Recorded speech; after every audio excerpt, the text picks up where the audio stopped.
clearly this person was completely confused. Do you find that it is common for people to confuse transgender with sexuality and blend those two? Because they're quite exclusive things, really, aren't they? They certainly are. Sexuality and gender identity are two completely different things.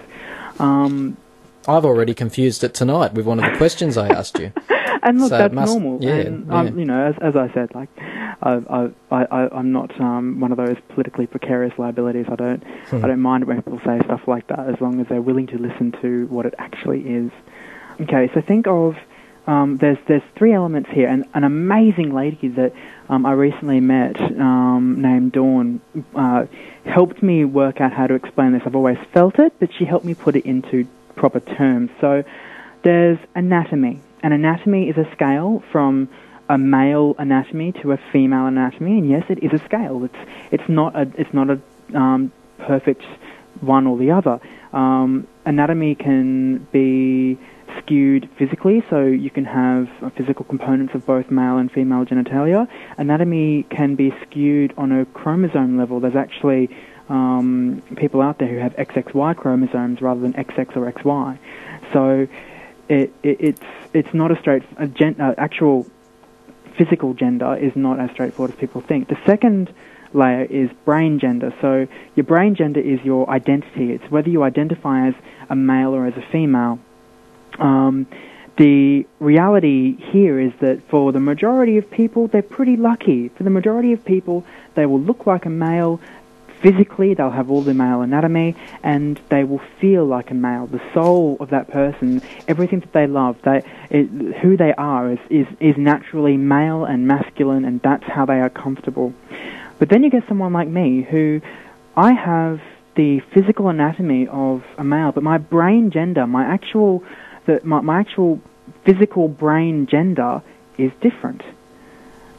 It is that of a female. I naturally feel more feminine. I naturally enjoy everything that girls do. I naturally associate as a female. That's how I think. I think like a woman. I even communicate like a female.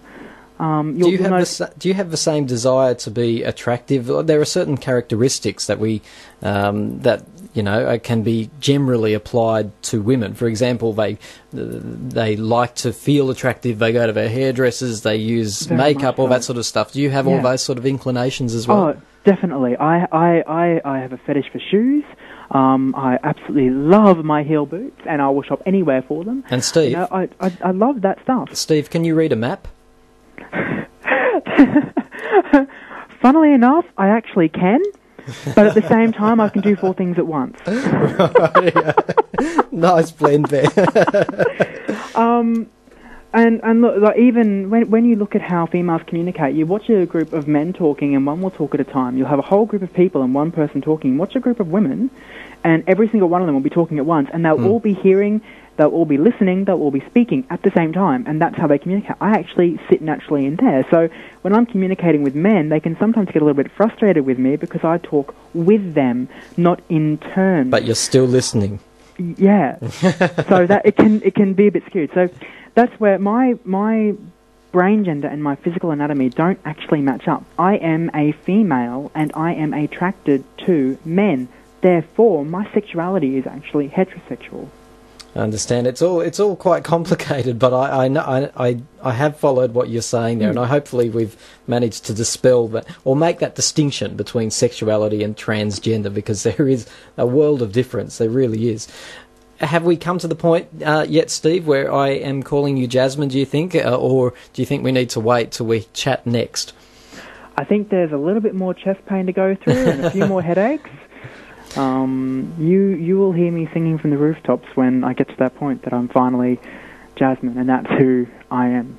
Well, look, it's always a privilege to talk to you, and I do look forward to that moment for your sake when I can actually introduce you as Jasmine Styles, which is the name that you have chosen for yourself and the name that you will live under for the rest of your life after this process.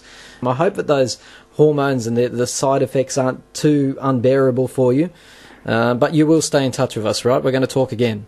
Most certainly. Thank you very much. There's Steve there. Steve is, as we've mentioned, undergoing a transition from man to woman, and what an amazing story. And the part that you might have not heard before is his reasons for doing it are so compelling, so powerful. He's lived a lifetime of this, so he very much knows exactly what he's doing at this stage.